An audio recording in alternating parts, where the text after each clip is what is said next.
Hey, hey, yeah, say hi. Hey, Michael, I'm just curious. You're 13 months old. You've been around a little bit. What do you think about Columbus, Ohio? You've seen some things, right? We've been to the zoo quite a bit. We've gone downtown to the Ohio Theater. We go to Crew Stadium every now and then. What do you think of Columbus? What do you think of Columbus? Hey, what do you think of Columbus? Is it a good city? Some people think that Columbus isn't one of the better cities, that we have LA and New York, and those are the better cities. Do you think that Columbus could ever be a great city? Is there any stories from history about a city that was kind of just a mediocre city and then somebody made it a fantastic city that everybody wanted to visit? That's how the Renaissance got started. It started in a place called Florence, and there was a family called the Medici. So if ever you want to grow up, so if ever you want to grow up and make Columbus a great city, well, you can always study the story of the Medici. So that's what we're going to learn about, the story of the Medici and how they turned Florence into a great city. Sounds fun, right? Yeah.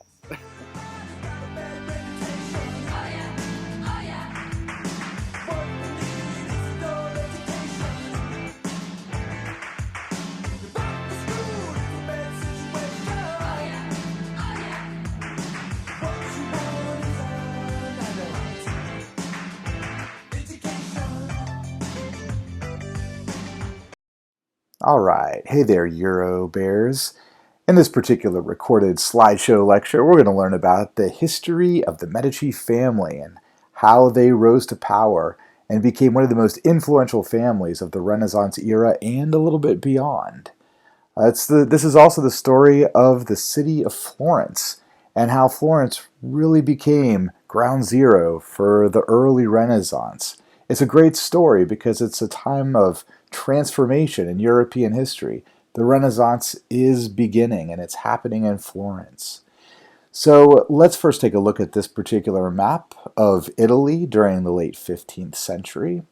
And it looked pretty much like this throughout most of the 15th century and a little bit before. And what you should notice here is Italy is not a unified country. It is divided up into duchies, into republics, into kingdoms. You have the Kingdom of Naples down there, which means it's ruled by a king. You've got the papal states that are controlled by the Pope and the Catholic Church. You've got the Republic of Florence, which is run by a council, as is up north a little bit further in green here, the Republic of Venice, which was originally run by a man named a duke called the Doge. But over time, the Republic of Venice became more and more run by a council. And then you have the Duchy of Milan, which is run by a duke. So Italy is very divided, and Italy will not be a unified, completely unified country until the early 1870s. So we got quite a ways to go. Throughout the Renaissance, because Italy becomes the center of the Renaissance in the 15th century, there's a lot of wealth and a lot of power that is located in Italy. But because Italy is so divided, that wealth and power only divides the superpowers of Europe to swoop down upon it and to keep it divided up. Some of those superpowers are first France, then Spain, and then the Holy Roman Empire. So today we're going to talk a lot about Florence. So take a moment to find Florence here on the map.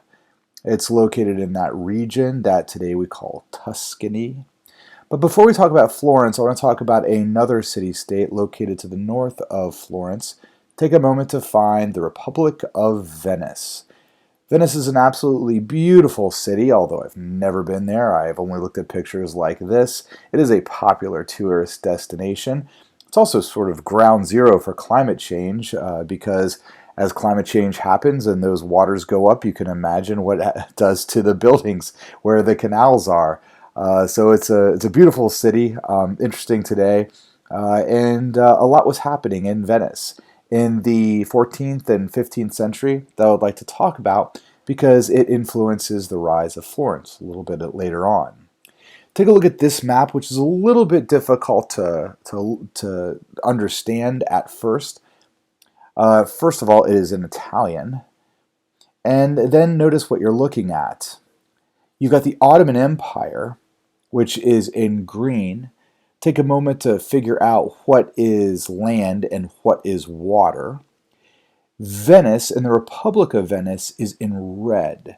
So up on the top there, at the top of the Adriatic Sea, you've got the city of Venice, and then stretching along the west coast of the Balkan Peninsula, we have something called the Dalmatian coast, which would be today mostly Croatia and Albania a little bit.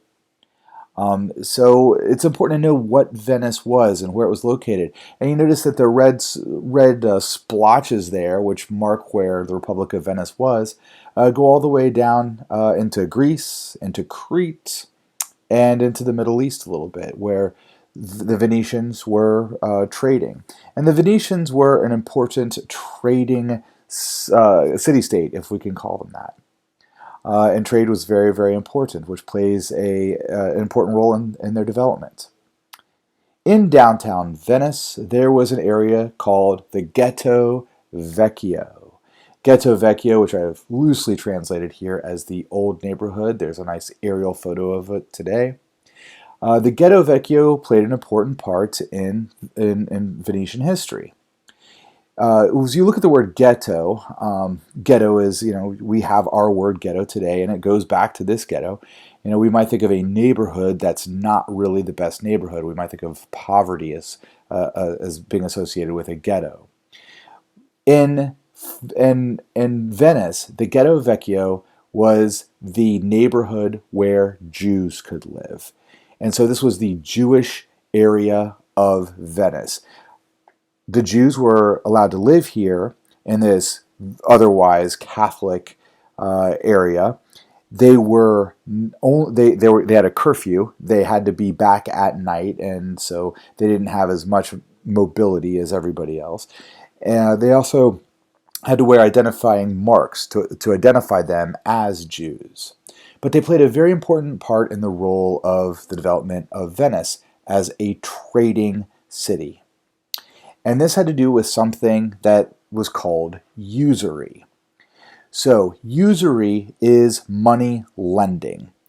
So let's say you don't have your lunch money today and you need to borrow lunch money. And your friend sees an opportunity here and says, listen, I will loan you $10 for lunch today, but when you pay me back with interest. So tomorrow you pay me back with $12, something like that. And if you forget tomorrow, then the next day it goes up to 14 or something like this.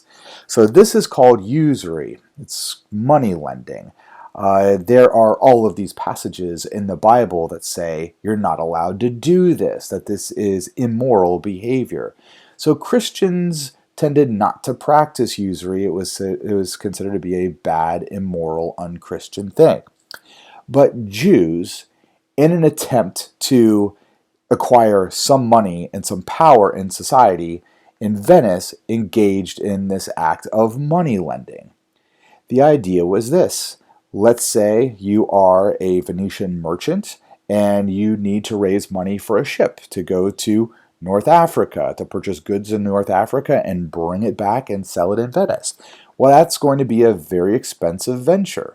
So you don't have the money, you don't have you don't have the ability to afford a ship with the men and the stuff to go over there. So you need to borrow the money. Now if you can borrow the money and get the ship and the men and such, and you can go over to North Africa, get whatever goods, bring them back to Venice and sell them, then you'll have the money. So all you need to do is borrow the money.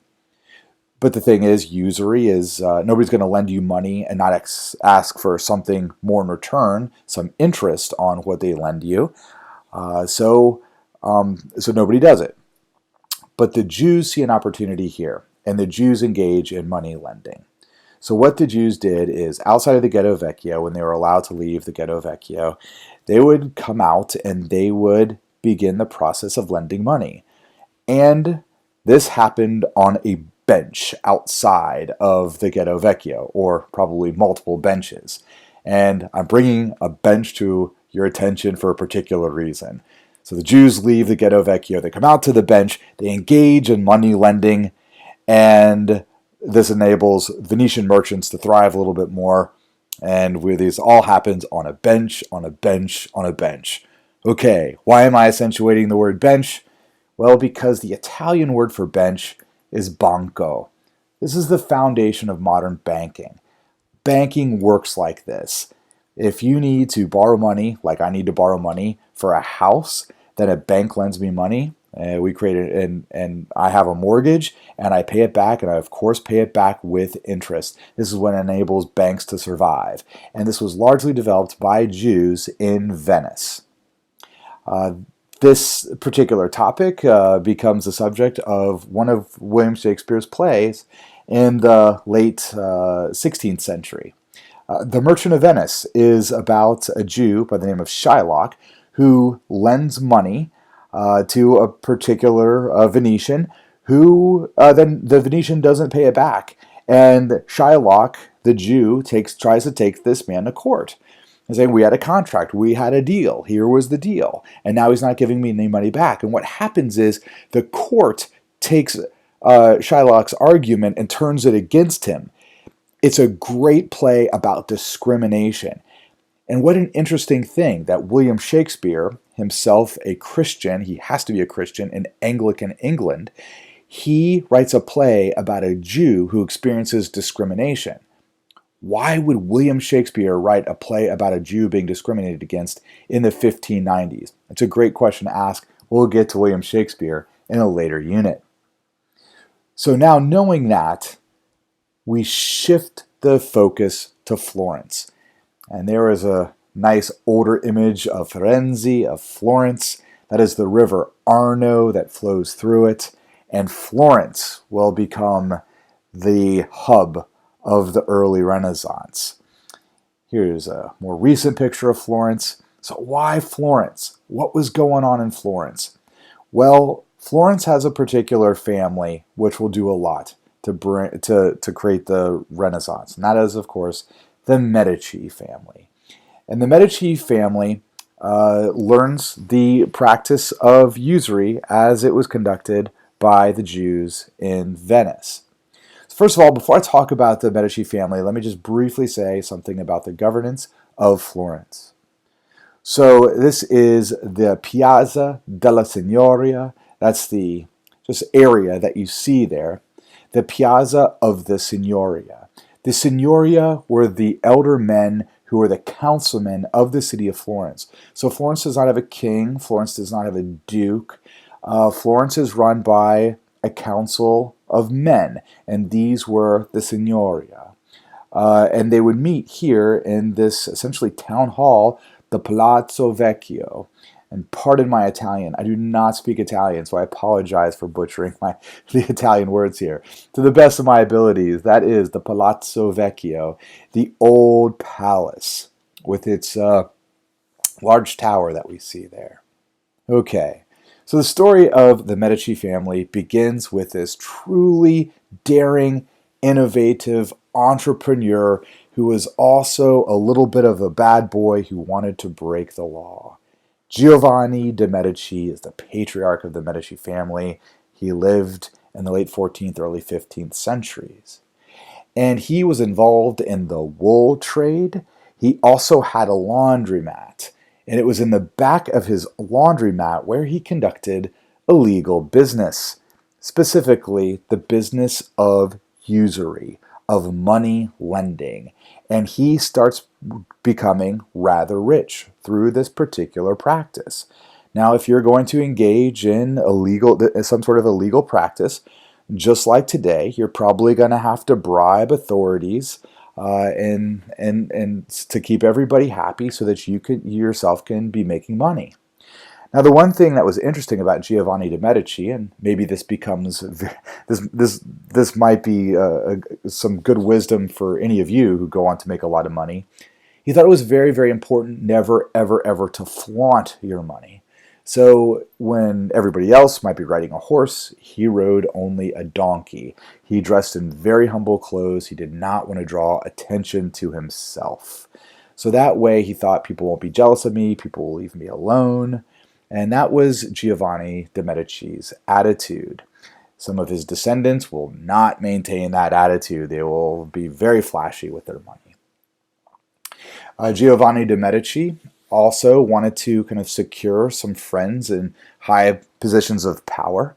And so he took a particular friend of his, Baldassare Cossa, who was an adventurer, and he was a pirate too, or considered to be a pirate. And Giovanni de' Medici, with his money, would pay for Cossa to achieve positions of power in the Catholic Church. So going up from priest to bishop to cardinal, and then all the way to pope. So Giovanni de' Medici was taking money, giving it to Baldassare Cossa, and paying people off so that he would be selected into these positions of power. So he would pay off cardinals for the cardinals to select him to be the pope. Now you might hear this and say, wow, it doesn't sound very Christian at all, essentially bribing people for a job. But so we have a particular word that becomes important when we talk about the Reformation for this particular practice that was quite commonplace, and pretty much any pope that we're going to talk about, especially prior to the Reformation, engaged in this. Pope Julius II and Alexander VI, there was a lot of simony involved with these guys. So simony is the practice of purchasing a position in the church, and it was quite common, and it's important to know. Now, by having a friend with the Pope, or having a friend in the Pope in Rome, this keeps you protected. So what we find here is the Medici acquiring power through creating a bank and the back of a laundromat, has grown quite rich, quite powerful, and they're now engaged in acts of bribery. So this is what the Medici is doing. But now the Medici decide that they are going to do something different to bring some positive attention to themselves. So just take a moment here. Imagine this. Imagine you're in Columbus, Ohio. You're extraordinarily wealthy. And this has started to upset some of the older, more established, wealthy families in Columbus, Ohio. Like, what would you do to make yourself accepted? What would you do to get people to like you? Well, one of the things you might do is think, well, I'll take some of my money, some of my millions, maybe billions, and I will develop Columbus, Ohio. I'll engage in some civic work projects to develop the city of Columbus, Ohio.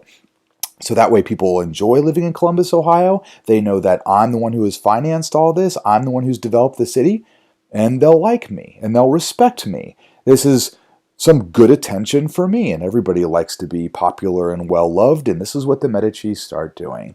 So the first big and probably most famous project of Giovanni de' Medici is the Florence Cathedral. Famously, years before, the Florence Cathedral had started to be built, but it was built with too high of expectation of what it could become.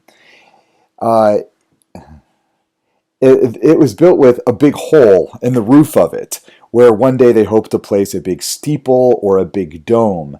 But there was nobody, no architect who could come along and essentially cap this cathedral. So Giovanni de' Medici set upon the process of trying to figure out who can do it. And he does this with the help of his son, Cosimo de' Medici, who we'll meet here in a second.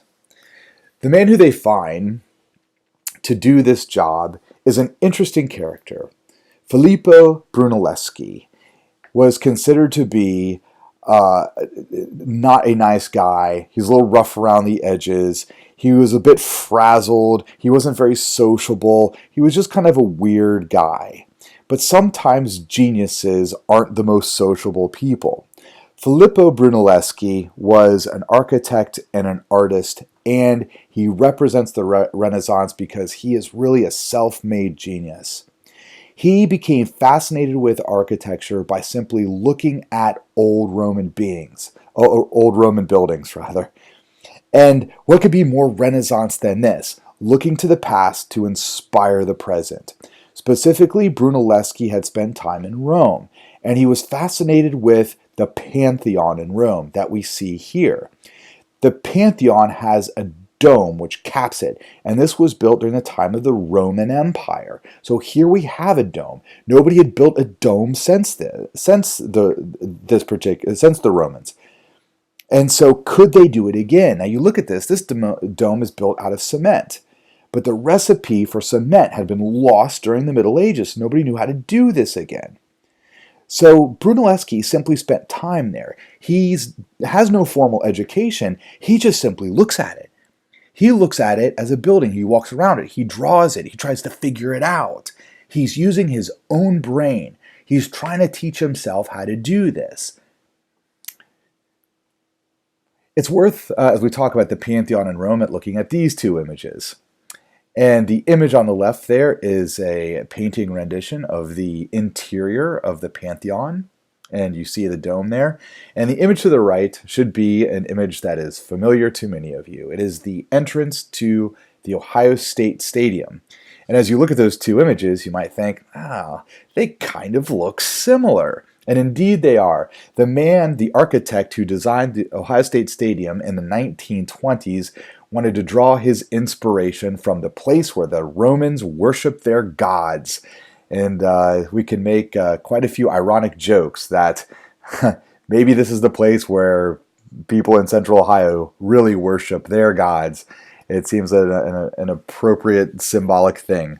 So there is the entrance to Ohio State Stadium, and it is a copy of the interior of the Pantheon, the same thing that inspired Brunelleschi.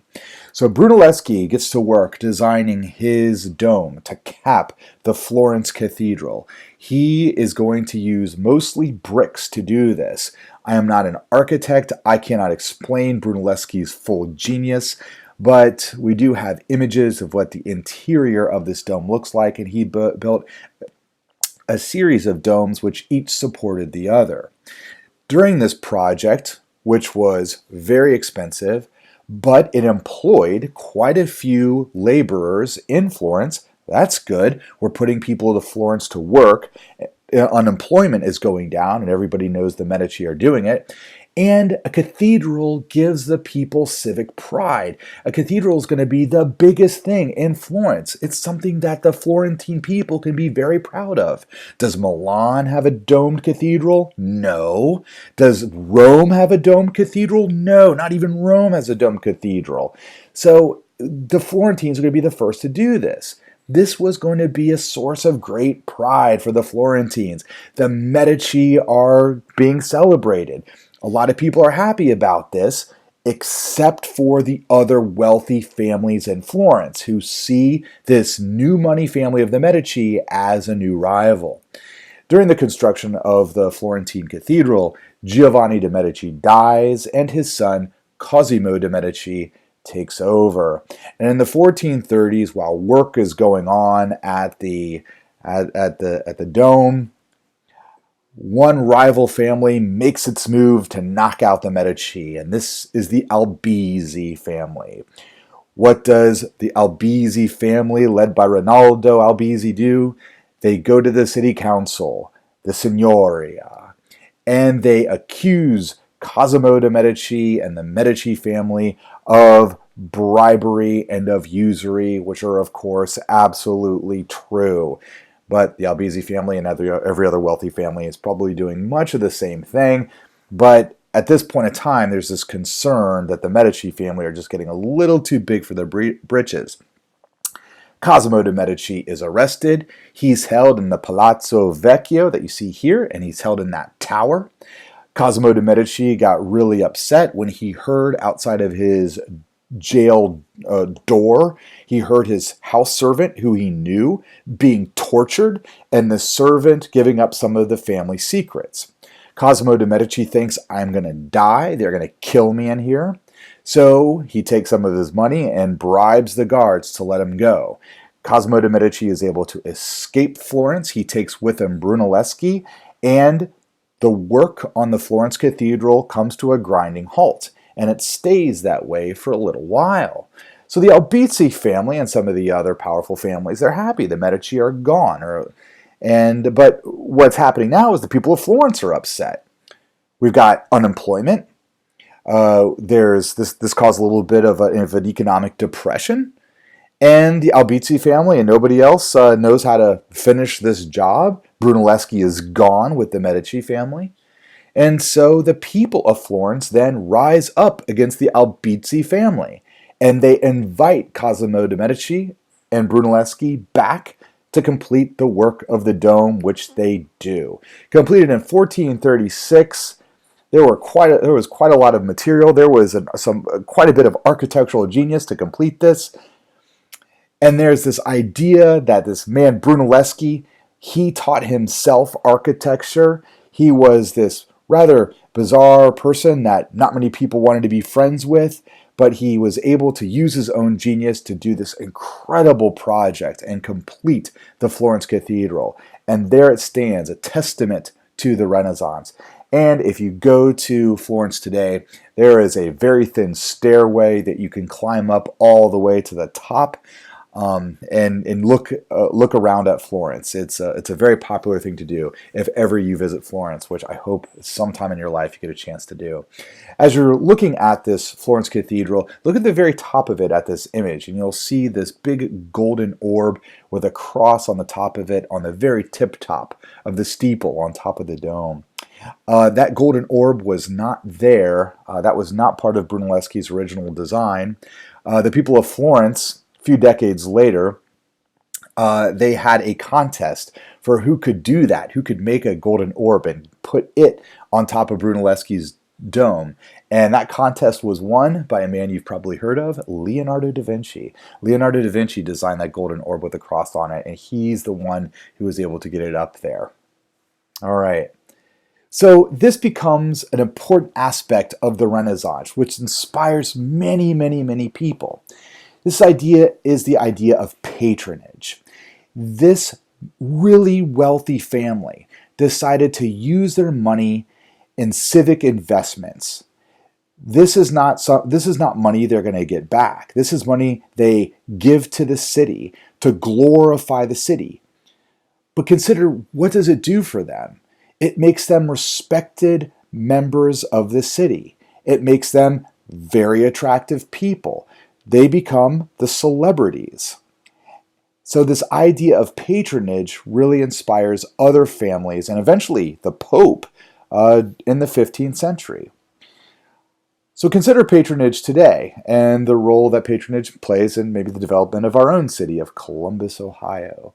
So I thought of, when I was trying to think of very wealthy patrons who have developed our city, I thought of these two individuals. There on the left is Les Wexner, who started his first clothing store in Kingsdale Shopping Center. I don't know when that was, 60s or 70s, but then developed limited brands like you see here. And used his money to build Easton Town Center and pretty much the entire city of New Albany, all his doing. There's the Wexner Center for the Arts at Ohio State. And so think of what he's done with his money that he's given away and to help develop our city and the prestige that comes with that. And then the man on the right, John McConnell, who has passed away, who started Worthington Industries, and then in the 1990s got us a professional hockey team, the Blue Jackets, and helped to develop the whole nationwide arena area. So here are two individuals who sort of play the role of the Medici in our city today. The John McConnell's family is still doing a lot with patronage today. So Cosimo de' Medici, inspired by this, decides, here's what I'm going to do. He established several villas throughout Florence. And these villas are going to be essentially boarding schools for young artists. So artists would come to the villas that Cosimo de' Medici set up. And they had to be the best artists. It was a highly competitive environment. And what would happen would be the wealthy Florentines or others would come to this villa and they'd say, we want a family portrait. And they would be very specific about what they wanted in this particular portrait, what colors they wanted to use, how they wanted to be presented, etc., etc. And so the artists in the villas would compete for these particular commissions. and they would get paid for this. The artists would also have apprentices who would study art under them. But it was a highly, highly, highly competitive environment. The payoff for this was if you were one of these successful artists, you became very wealthy and very popular. This would produce celebrity artists. So let's contrast this to today. Let's say as you're thinking about a career choice in life and you really like doing art, painting or sculpting, and you tell your parents, well, I think I would like to become an artist when I graduate from high school. They might say, okay, that's great, we're glad you have a passion, but you might want to think about a plan B because there's not much money probably for most artists today. It was different back in the 15th century in Florence because you had these villas. If you wanted to become an artist, you had your opportunity. You could go there. You could try to get noticed there. It would be highly competitive, but you would have that opportunity. Now, what this means is because the Medici and eventually others are throwing all this money into the development of great art, which will then make them look good, Florence, Italy is going to produce all this great artwork. And this is going to really help jumpstart the Renaissance. All right, so it's important to know how Renaissance art, as it develops, is different from medieval art. So I'm going to take a moment here to just sort of break from the story of the Medici and compare and contrast medieval art with Renaissance art. So let's start off with an example of medieval art. This is from after the year 1066 in the 11th century, and this is just a part of the Bayeux Tapestry. The Bayeux Tapestry is actually an embroidery. It is a very long piece of cloth. It is, and these are just approximate numbers because I don't know, but I have seen it. It's about 1.5 feet wide and 70 yards long. 1.5 feet wide and 70 yards long. This thing was meant to be shown and displayed in a church, and it told a story. Now, so as you look at this image of the Bayeux Tapestry, it looks rather cartoonish.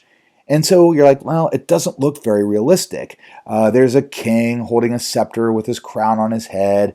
There's some words in Latin written above him. He's talking to somebody, it looks like. There's some sort of castle-like structure around them, but it's not very clear what it is. And it's certainly not proportional.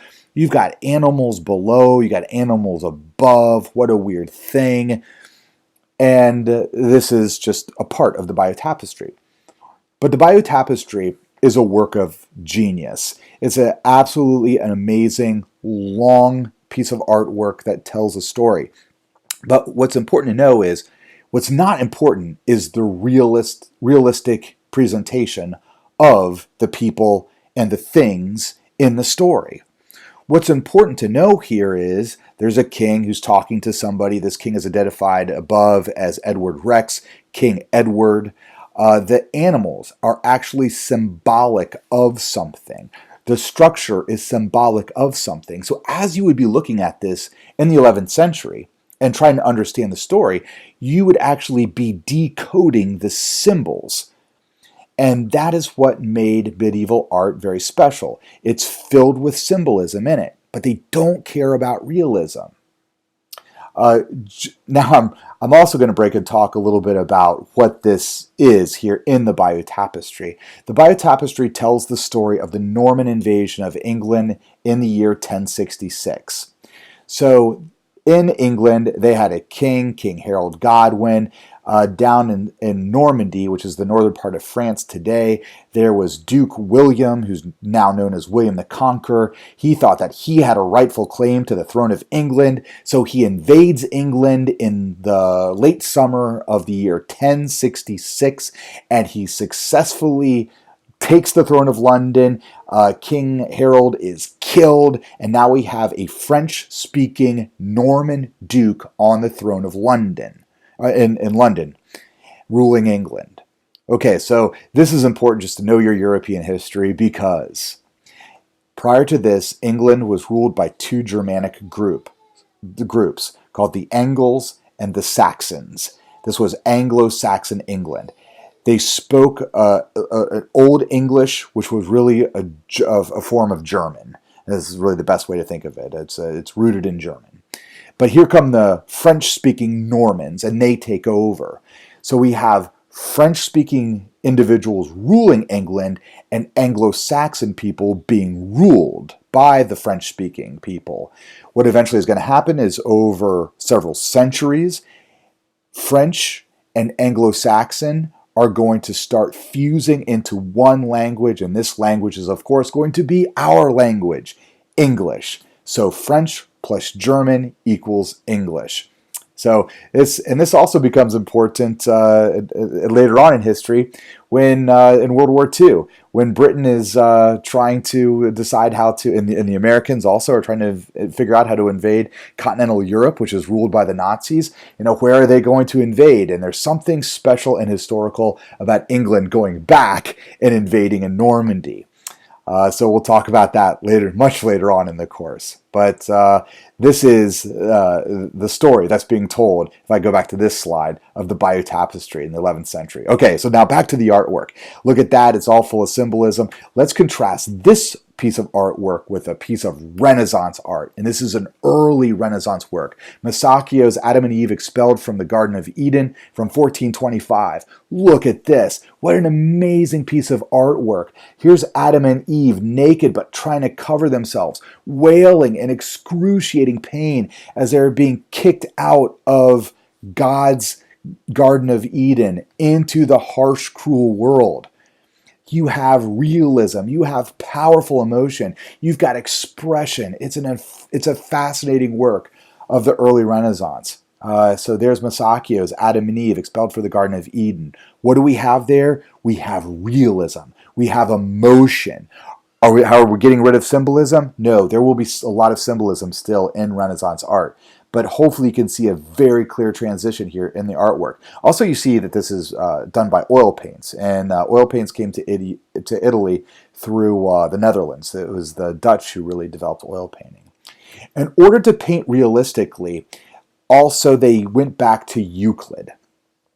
Euclid provided the formulas for how to create a proportionately accurate painting. So, if you wanted to paint an image of somebody who is standing away from the viewer 6 feet away and paint somebody else who's standing 20 feet away, now with Euclid and Euclid's geometry, you can do this accurately so that it looks like a real image. So let me give you an example of this. This is The Marriage of the Virgin by Raphael. It's a little bit later on, early 16th century. But take a look at the marriage here of, and this is the Virgin Mary and Joseph, the mom and dad of Jesus, getting married by a rabbi. And you see that, first of all, the faces and everything, very, very realistic. But then you've got other people walking around in the background, and they are much smaller, and they are proportionately accurate. The other thing you see is at the very center of this painting, there is something called a vanishing point. Things keep getting farther and farther and farther away, and then there's a point in the center of this painting where essentially it just poofs, it goes away. So that would be a vanishing point. We'll look at vanishing points a little bit later on. The vanishing point is sort of where your eyes drift to in the painting. It's the very center of the painting, and there seems to be lines that head towards that vanishing point. Here's another example of medieval artwork. Here's the Last Supper. This is interesting because you have halos around Jesus and his apostles. And so halos showing that they are divine. Now here's the much more famous image of the Last Supper. The Last Supper by Leonardo da Vinci, painted in the 1490s. Look, there are no halos. But is there a halo around Jesus? Jesus is in the middle of the painting. Please note how Leonardo da Vinci uses particular lines on the walls, on the side of the room, and on the ceiling to kind of drift the eyes towards a vanishing point, which would be in the middle of the painting, which would be right behind Jesus' head. And Jesus is also positioned in front of a window. So Leonardo da Vinci doesn't have to draw an artificial and rather silly-looking halo. What we have now is realism. This is a fantastic image because it's got realism, it's got perspective, and it's got vanishing point in it. All of these are important aspects of Renaissance art that did not exist in medieval art. So the Medici family are looking for the best, most incredible painters and sculptors in, well, as far out as they could reach, but probably throughout the Italian-speaking world. And Cosimo de' Medici finds and befriends one of the early great Renaissance sculptors. This is Donatello. And Donatello receives the commission to sculpt David. The story of David and Goliath, the young Jew who has to face, who's a singer and who's a musician for the Jewish King Saul in the Bible. He has to face off against the monster Goliath who wants to destroy the Jews. And David looks at the monster and he tells the monster, "You come at me with the force of brute strength, but I come at you with the force of the Lord," and takes a rock, puts it in a slingshot, kills the giant, and then walks up to the giant and cuts off his head.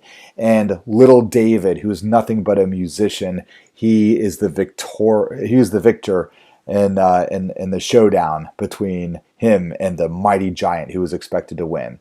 Very famous story from the Bible. Most of you know the story of David and Goliath. Here is how Donatello presents his David.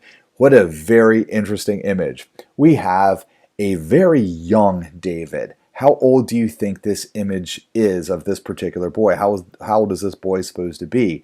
Man, young teen, and at best, I think. He is also naked. So this is something that is quite new for the people in 15th century Italy.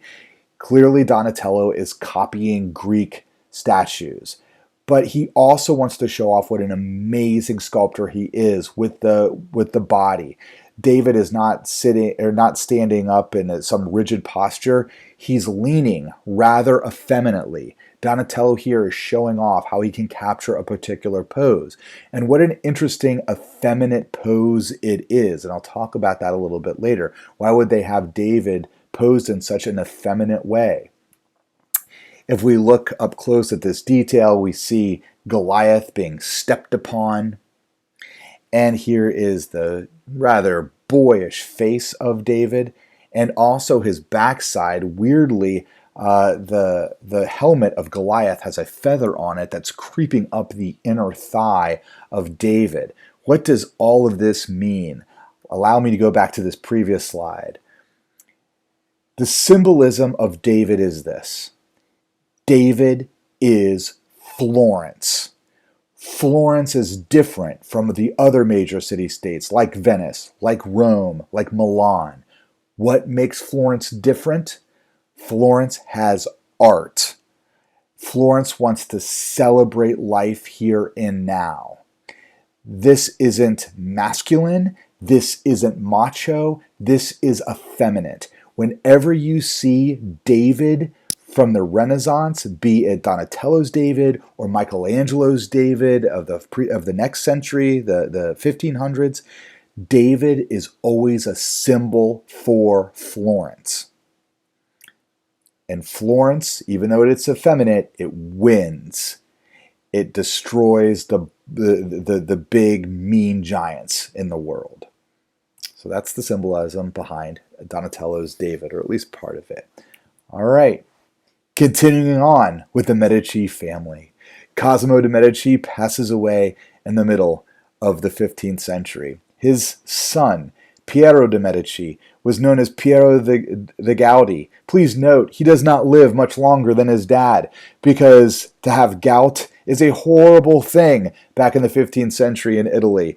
It was a disease of the joint. You were sick, you were in a lot of pain. Today in the United States of America, we have pills to take care of this, and it is not so bad.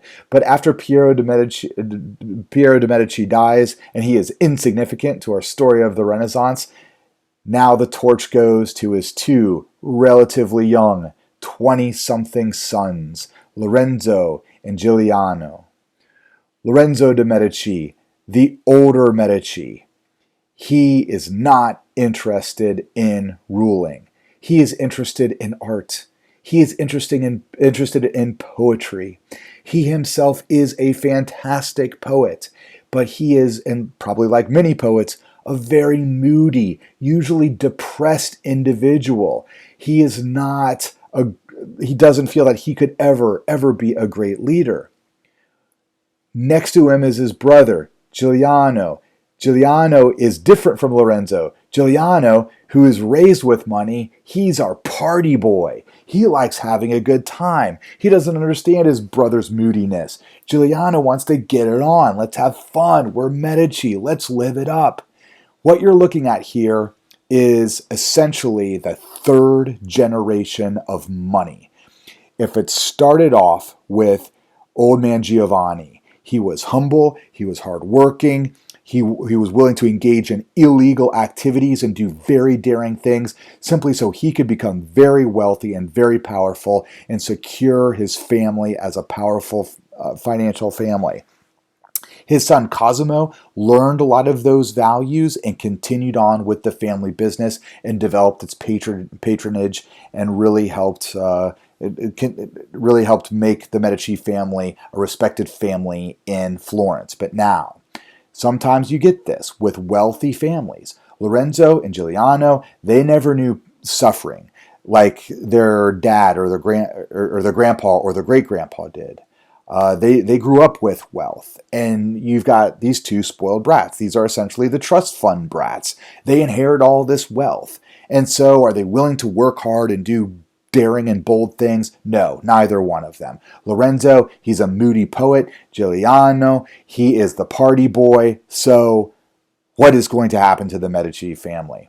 And here's where we stop with this slideshow presentation, and I will pick it up later on. I hope you enjoyed Euro Bears. I'll see you in class. Have a great day.